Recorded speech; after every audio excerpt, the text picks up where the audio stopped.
तो आज के समाचारों में, उत्तर भारत में ठंड ने तोड़ा रिकॉर्ड, 4 दिन और रहेगा सर्दी का सितम, ठिठुरन तेज, कई शहरों में न्यूनतम तापमान 3 से 7 डिग्री सेल्सियस के बीच पहुंचा। उत्तर भारत में ठंड ने इस सीजन के सारे रिकॉर्ड तोड़ दिए हैं। दिल्ली एनसीआर को लेकर उत्तर पश्चिम के पूर्व उत्तर भारत तक लोग घरों में दुबकने को मजबूर हैं। ठंड से बचने के लिए लोग अलाव का सहारा ले रहे हैं। न्यूनतम तापमान रोज गोता लगा रहा है। शनिवार को उत्तर भारत में ज़्यादातर जगहों पर न्यूनतम तापमान 3 से 7 डिग्री सेल्सियस के बीच रहा। आज और कल येलो व ऑरेंज अलर्ट पंजाब से लेकर पूर्व उत्तर के राज्यों के लिए रविवार और सोमवार को अधिक घने कोहरे व येलो व ऑरेंज अलर्ट जारी किया गया है। हिमाचल, उत्तराखंड, बिहार, उत्तर पश्चिम बंगाल, सिक्किम, राजस्थान, असम, मेघालय आदि राज्यों के लिए अलर्ट जारी किए गए हैं। घने कोहरे के कारण दिल्ली में 100 ट्रेनों और 250 उड़ानों का पर असर पड़ा। रेलवे के मुताबिक ये ट्रेनें अपने तय समय से 1 से 6 घंटे की देरी से पहुंच रही हैं। इनमें मुंबई CSMT, अमृतसर, मालवा, स्वराज, मंगला, लक्षद्वीप एक्सप्रेस और इंदौर नई दिल्ली इंटरसिटी एक्सप्रेस शामिल हैं। आतंकी समेत 114 की सजा माफी पर निर्णय में देर, दिल्ली सरकार को फटकार। सुप्रीम कोर्ट ने अर्जियों पर फैसले के लिए दिया 2 हफ्ते का समय। तो सुप्रीम कोर्ट ने देश के खिलाफ जंग की साजिश में उम्र कैद की सजा काट रहे जैश ए मोहम्मद के आतंकी गफूर समेत 114 दोषियों की माफी याचिका पर निर्णय लेने में देरी पर दिल्ली सरकार को फटकार लगाई है।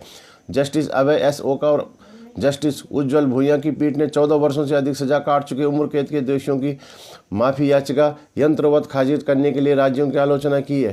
केजरीवाल को ईडी का चौथा समन, 18 जनवरी को फिर से बुलाया। दिल्ली आबकारी नीति घोटाले में जुड़ी मनी लॉन्ड्रिंग जांच में प्रवर्तन निदेशालय ने सीएम अरविंद केजरीवाल को चौथा समन जारी किया है। अब उन्हें 14 जनवरी को पूछताछ के लिए पेश होने को कहा गया है।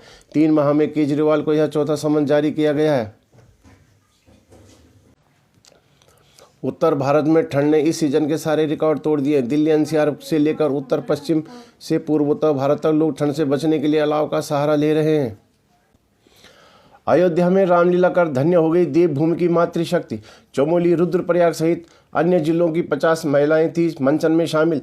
तो रुद्रप्रयाग से खबर है कि देवभूमि उत्तराखंड की मातृशक्ति भगवान श्री राम की जन्मस्थली अयोध्या में रामलीला मंचन से धन्य हो गई है। 11 दिवसीय रामलीला में प्रदेश के 13 जनपदों की 50 महिलाओं ने श्री राम, सीता, लक्ष्मण सहित अन्य भूमिकाएं निभाई। उन्होंने कहा, अयोध्या में मिले स्नेह, अपनत्व और सम्मान के साथ ही इस अवसर को वह कभी नहीं भूल पाएंगे। यह उनका सौभाग्य है कि अयोध्या में उन्हें रामलीला में अभिनय का मौका मिला। सीएम योगी पहुंचे रामलीला देखने। तो देवभूमि उत्तराखंड की रामलीला को उत्तर प्रदेश के मुख्यमंत्री योगी आदित्यनाथ ने भी खूब सराहा। वह इस आयोजन में शामिल हुए और उत्तराखंड की महिलाओं की रामलीला को मंचन को देखा। दीपोत्सव की तरह मनेगा प्राण प्रतिष्ठा समारोह। तो पौड़ी के डीएम ने बैठक कर अधिकारियों को दिए निर्देश। टिहरी से 5 कार सेवक जाएंगे अयोध्या। स्वच्छ सर्वेक्षण में 1 लाख से कम आबादी वाले शहरों में नरेंद्र नगर पालिका ने बेहतर प्रदर्शन किया है और प्रदेश में 3री रैंक मिली है। ट्रंचिंग ग्राउंड से लेकर अन्य सभी व्यवस्थाएं चाक चौबंद होने पर ही स्वच्छता रैंकिंग में 3रा स्थान मिला है। नगर पंचायत गाजा ने भी सफाई व्यवस्था में कुछ सुधार किया है। गजा ने पिछले साल 29वीं रैंक के मुकाबले इस बार 14वीं रैंक हासिल की है। रैणी के जंगल की आग बुझी, अब जोगी धारा पीपलकोटी में भड़की, रुक नहीं रही वनाग्नि की घटनाएं। आए दिन जल रही है चमोली जिले में जंगल, धुएं से सांस लेने में हो रही है परेशानी। पौड़ी कोटद्वार हाईवे पर घोड़ीखाल कस्बे में जंगल में लगी आग। तो जामड़ा खाल के बाद अब घोड़ीखाल कस्बे के समीप सिविल जंगल आग से जल रहे हैं। वन विभाग के मुताबिक अभी तक आधा हेक्टेयर सिविल जंगल आग से जल चुका है। कंडोलिया स्थित सिविल एवं स्वयं वन प्रभाग के समीप पौड़ी कोटद्वार हाईवे पर घोड़ीखाल कस्बे के समीप सिविल जंगल जल रहे हैं। ग्रामीण शैलेंद्र सिंह ने बताया कि शुक्रवार से आग लगी हुई है। शुक्रवार को पौड़ी श्रीनगर हाईवे पर जमड़ा खाल के समीप जंगल में आग लगी थी जो देर रात अपने आप बुझ गई। वहीं सिविल वन प्रभाग के रेंज अधिकारी मनोज रावत ने बताया आग बुझाने के लिए जगह जगह टीमें भेजी जा रही हैं। डीएफओ को पता नहीं कितना चला जंगल। चमोली जनपद के जंगल लगातार आग की भेंट में चल रहे हैं, लेकिन वन अधिकारी को पता ही नहीं है कि कितना हेक्टेयर जंगल राख हो गया है। यहाँ तक कि जंगलों में आग लगाने वालों पर कोई भी कार्रवाई अभी तक नहीं की गई है। गुलदार ने 8 भेड़ों को मार डाला तो 9 जनवरी को ढासड़ा गांव में 66 भेड़ों का किया था शिकार। उत्तरकाशी से खबर आई है कि 80 गंगा घाटी क्षेत्र के लोगों को गुलदार की दहशत से राहत नहीं मिल पा रही है। गुलदार ग्रामीण के भेड़ बकरियों को लगातार शिकार बनाता जा रहा है। शुक्रवार रात को भी गुलदार ने भंकोली गांव की छानी में घुसकर 8 भेड़ों को मार डाला। वहीं गुलदार के हमले में 7 भेड़ घायल हो गई। क्षेत्र के लोगों ने बताया कि बीती 9 जनवरी से ढासड़ा गांव में गुलदार ने 66 भेड़ों को मार डाला था। अब समीपवर्ती भंकोली गांव में सूरज सिंह की 8 भेड़ बकरियों को मार डाला है। कल खुलेंगे आदि बद्री मंदिर के कपाट। आदि बद्री मंदिर के कपाट 15 जनवरी को मकर संक्रांति पर्व पर ब्रह्म मुहूर्त में श्रद्धालुओं के लिए खोल दिए जाएंगे। कप टोटू घाटन व 1 सप्ताह तक चलने वाले महाभिषेक तैयारियां पूरी हो गई हैं। पहाड़ी से गिरकर महिला की मौत। तो उत्तरकाशी से खबर आई, सिलकारा से ग्यूनोटी के जंगल में घास लेने गई एक महिला की पहाड़ी से गिरने में दर्दनाक मौत हो गई है। ऋषिकेश बना वॉलीबॉल चैंपियन। तो गोपेश्वर से खबर आई है, खेल विभाग की ओर से आयोजित राज्य आमंत्रण वॉलीबॉल प्रतियोगिता में ऋषिकेश की टीम चैंपियन बन गई है। उसने फाइनल मुकाबले में चमोली की टीम को हराकर अब खिताब अपने नाम कर दिया है। श्रीनगर की टीम कबड्डी प्रतियोगिता में रही विजयी। 13 साल बाद केंद्रीय विद्यालय गोपेश्वर को मिलेगा अपना भवन। तो गोपेश्वर वर्ष 2010 में स्थापित हुए केंद्रीय विद्यालय गोपेश्वर को इस साल अपना नया भवन मिल जाएगा। पिछले 13 साल से केंद्रीय विद्यालय पुराने सरकारी भवनों पर ही संचालित हो रहा है। गोपेश्वर बाईपास पर 60 नाली भूमि पर केंद्रीय विद्यालय के भवन का अंतिम चरण में है। इस साल नया शैक्षणिक सत्र इन्हीं भवनों से शुरू होगा।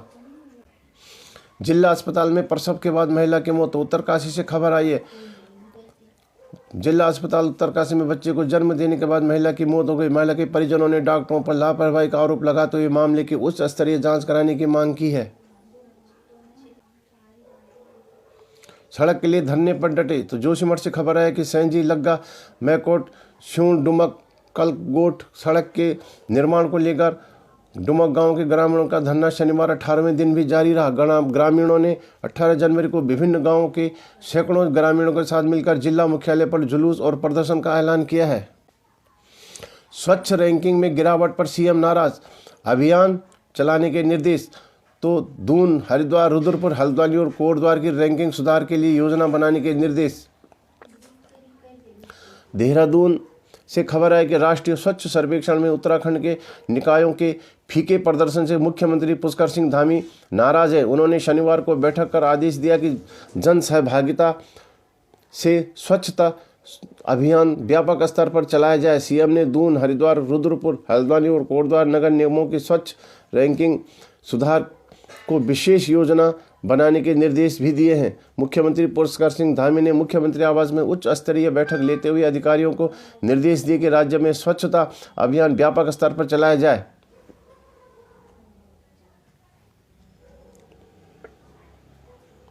पेयजल निगम, जल संस्थान और नगर निकायों ने बिजली बिल के करोड़ों दबाए।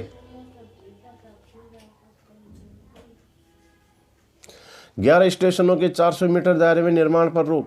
तो देहरादून से खबर आई है कि आवास विकास ने ऋषिकेश कर्णप्रयाग रेल लाइन पर आने वाले 11 स्टेशनों के 400 मीटर दायरे में सभी तरह के निर्माण पर रोक लगा दी है। इस संबंध में कैबिनेट ने निर्णय लिया था। अब आवास विभाग ने आदेश जारी कर दिया गया है।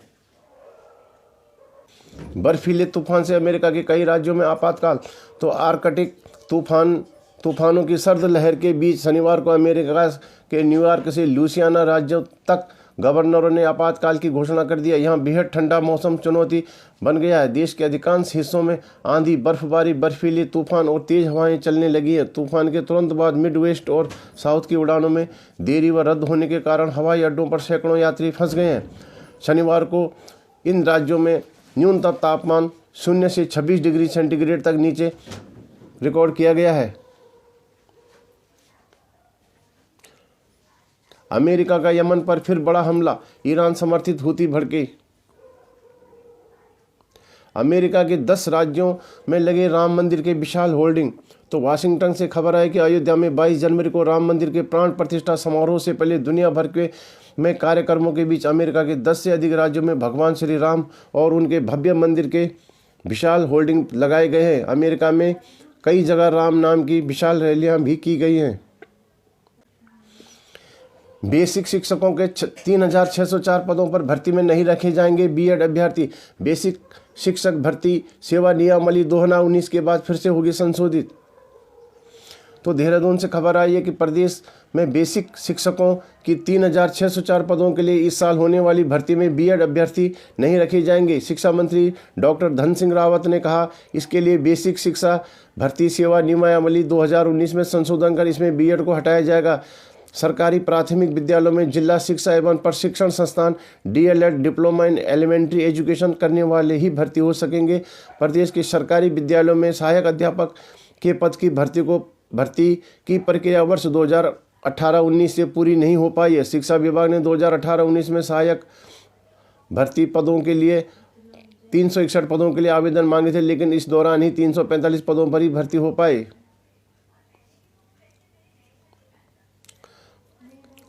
अब 10 पर नहीं सभी शिक्षक कर सकेंगे मतदान। राजकीय शिक्षक संघ में अब 10 पर 1 नहीं बल्कि सभी शिक्षक संगठन के चुनाव में मतदान कर सकेंगे। शिक्षकों को मिलेगी पदोन्नति, यात्रा अवकाश भी होगा बहाल। तो देहरादून से खबर है कि पदोन्नति और यात्रा अवकाश बहाल करने के सहित कई मांगों को लेकर राजकीय शिक्षक संघ का प्रतिनिधिमंडल शनिवार को शिक्षा मंत्री डॉक्टर धन सिंह रावत से मिला। शिक्षकों ने कहा, मंत्री ने पदोन्नति, यात्रा अवकाश बहाल करने का आश्वासन दिया है। उन्होंने यह भी कहा कि 20 जनवरी को उनकी अध्यक्षता में होने वाली बैठक में सभी मांगों पर निर्णय लिया जाएगा।